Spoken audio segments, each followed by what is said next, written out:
Kebanyakan produk yang gagal di pasaran karena menggunakan asumsi saat pembuatannya dan tidak berbasis data saat merancangnya. Banyak yang menganggap bahwa desain adalah bagaimana kita membuat tampilan agar menjadi lebih indah dan memikat pengguna. Sehingga tugas desainer hanya mempercantik produk. Hal ini tuh nggak salah sih, tapi ini hanya sedikit dari bagian desain. Sebenarnya desainer itu membantu perusahaan untuk solving problem user, sehingga tingkat kenyamanan dan kecepatan teknologi tersebut diperoleh dan digunakan oleh publik bisa lebih tinggi.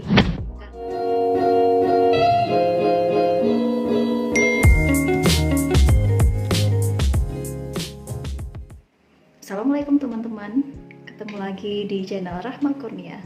Kali ini saya akan membahas tentang tahapan research dalam fase konseptual dari UX Design Workflow.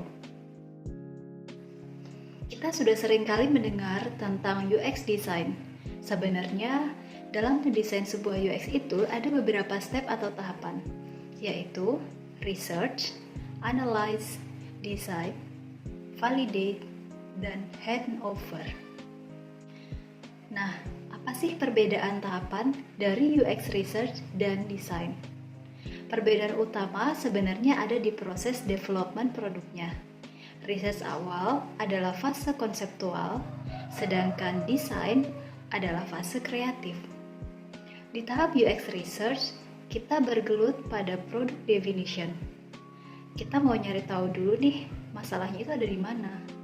Nah, di tahap UX Design, kita udah masuk ke ideation atau solusinya. Mau dibuat seperti apa nih produknya? Kenapa research itu penting? Tugas kita sebagai desainer nyari tahu sebenarnya kebutuhan pengguna itu ada apa enggak sih? Lalu apa aja? Apa pain point-nya? Motivasi dan goal mereka itu apa? Kenapa kita nyari tahu ini? Tujuannya sebenarnya untuk membantu bisnis dari perusahaan atau klien kita. Kita mau bikin produk yang dipakai oleh semua orang kan? Akan percuma jika sudah di-develop, tapi ternyata produk dari market kita sendiri ternyata nggak ada yang pakai atau sedikit yang pakai. Makanya, kenapa harus dilakukan research dulu? Sebelum menciptakan solusi dalam bentuk desain, kita perlu memahami produk yang akan dirancang dengan menggunakan data dari research tadi, berempati dengan pengguna untuk mengetahui secara mendalam kebutuhan, permasalahan, dan goals yang diinginkan oleh pengguna. Kemudian melakukan validasi data sebelum masuk ke tahap merancang dan menguji coba prototipe kepada pengguna. Sebuah produk memang seringkali berangkat dari ide. Berikut adalah kategori dari ide. Yang pertama, misalnya sesuatu yang baru yang memang tidak ada masalah di sana. Tapi sepertinya keren aja sih kalau ini ada, misalnya seperti aplikasi TikTok atau aplikasi karaoke Sing. Kemudian yang kedua adalah ide yang belum ada sebelumnya dan berangkat dari masalah yang ada, atau kita sebut saja DX for Y, seperti aplikasi Gojek, Airbnb, dan Tinder. Yang ketiga, ide berdasarkan peningkatan atau improvisasi dari sistem yang sudah ada sebelumnya. Misalnya, travel apps, marketplace, dan aplikasi banking. Hal ini setara dengan tujuan dari research, yaitu eksplorasi ide baru, melakukan validasi masalah dan mengukur kinerja, kemudian meningkatkan kualitas produk atau layanan yang sudah ada sebelumnya. Yang dilakukan research pada tahap konseptual ini adalah yang pertama, memahami tentang bisnis goal dari perusahaan atau klien. Yang kedua, berempati dengan user dan stakeholder. Kemudian, melakukan studi lapangan atau observasi untuk mengetahui lebih mendalam tentang kebiasaan user atau user behavior.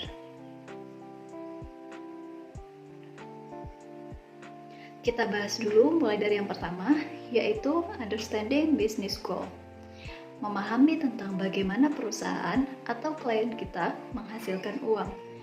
Apa yang perusahaan inginkan dari sistem yang akan kita rancang? Apa yang menjadi ciri model bisnis perusahaan? dan apa visi misi perusahaan.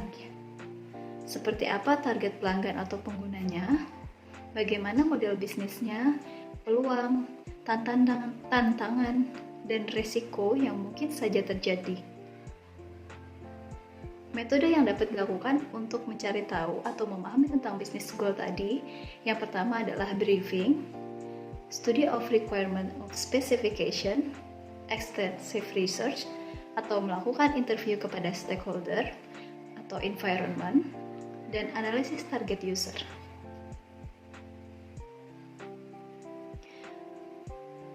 Kemudian menganalisa tantangan dan peluang.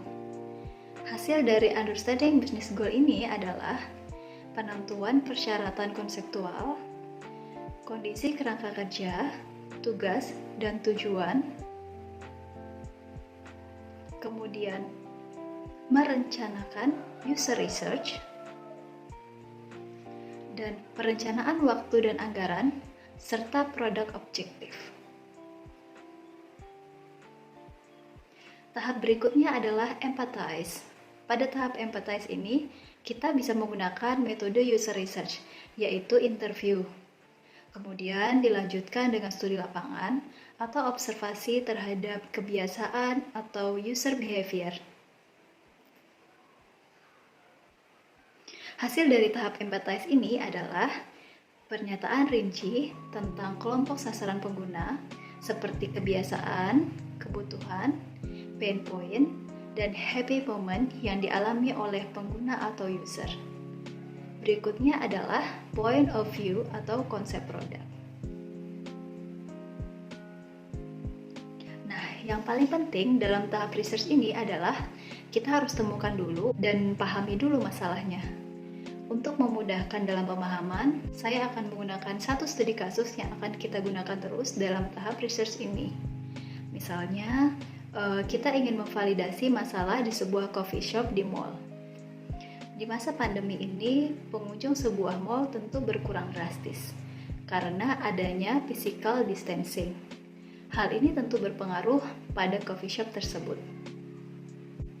Untuk memahami masalah, kita bisa melakukan yang pertama adalah memposisikan diri kita sebagai klien atau pengguna.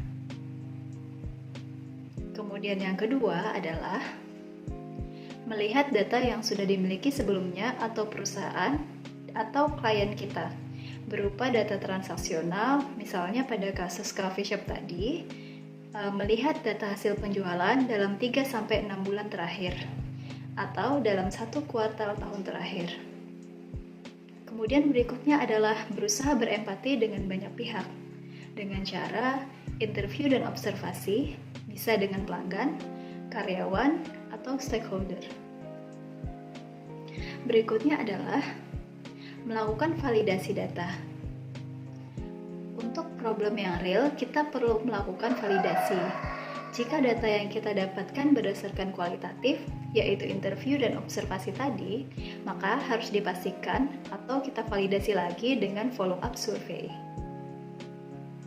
Kita lakukan lagi uji coba di lapangan, melihat kondisi di lapangan bagaimana, ditambah melihat data transaksional yang sudah dimiliki oleh perusahaan. Bagaimana jika perusahaan atau klien belum memiliki pelanggan atau user atau pengguna karena ini merupakan produk yang baru? Jawabannya adalah dengan melihat potensial user yang ingin disasar, yaitu observasi potensial user tadi, melihat perilaku sehari-hari mereka atau behaviornya, goals dan motivasi, serta problem mereka. Berikutnya adalah menentukan problem statement atau rumusan masalah. Dalam menentukan problem statement, ada hal-hal penting yang perlu diperhatikan. Yang pertama, problem statement ini harus menjadi pegangan atau keputusan ke depan. Jadi, rumusan masalah itu harus tajam dan fokus pada pengguna. Kemudian menentukan problem statement dengan pertanyaan, how might we? Contohnya, bagaimana karyawan tetap bisa melayani pelanggan tanpa perlu ada kontak terlalu banyak? Kemudian, bagaimana jika kita bisa membuat pelanggan untuk tidak menunggu terlalu lama? Dari How Might We tadi, bisa kita dapatkan goalnya seperti merancang sistem yang dapat melayani pelanggan tanpa harus masuk ke dalam mall. Kemudian tanpa melakukan banyak kontak dan dapat mengurangi waktu tunggu dari pelanggan. Berikutnya adalah set prioritas, yaitu memilih program berdasarkan prioritas. Setelah kita memiliki daftar beberapa problem statement atau rumusan masalah, kemudian kita harus memilih problem atau kebutuhan yang paling esensial. Mana yang paling penting untuk dipenuhi berdasarkan prioritas atau kepentingan. Karena tidak semua masalah dapat kita solve dalam waktu yang bersamaan. Untuk penentuannya, dari prioritas yang paling tinggi dapat dilihat dari yang pertama, problem dengan high value, yaitu yang bernilai besar, dan low effort, yaitu memerlukan sedikit perubahan pada proses bisnis. Yang kedua adalah problem dengan high value dan high effort, yaitu bernilai besar dan memerlukan banyak usaha atau perubahan pada proses bisnis. Yang ketiga adalah low value dan low effort, yaitu problem yang bernilai kecil dan memerlukan usaha atau perubahan yang sedikit juga pada prosesnya. Dan yang terakhir, yaitu problem dengan low value dan high effort, bernilai kecil dan memerlukan banyak usaha atau perubahan dalam proses bisnis. Kemampuan yang dibutuhkan dalam UX research itu apa aja sih? Nah, yang pertama adalah problem solving. Bagaimana sebagai seorang desainer memahami usernya siapa, motivasi usernya apa, dan problemnya apa, lalu memutuskan problem statement yang bisa dipecahkan apa, sehingga bisa dilakukan ideation dan prototyping. Selain problem solving adalah kemampuan critical thinking, di mana setiap keputusan yang kita ambil, selain based on data, juga harus berdasarkan logical thinking. Harus jelas nih karena apa, bukan karena misalnya ini lebih bagus atau karena misalnya si A pengennya begini. Tapi ada sesuatu yang logik yang bisa menjadi justifikasi kita dalam mengambil langkah atau keputusan tersebut. Selain itu, desainer juga harus bisa storytelling. Karena dengan bisa storytelling, kita bisa menyampaikan isi pikiran kita, mengkomunikasikan solusi yang sudah dirancang dengan baik. Nah, itu tadi sedikit penjelasan tentang UX Research pada tahap konseptual. Terima kasih, sampai jumpa di episode berikutnya. Assalamualaikum.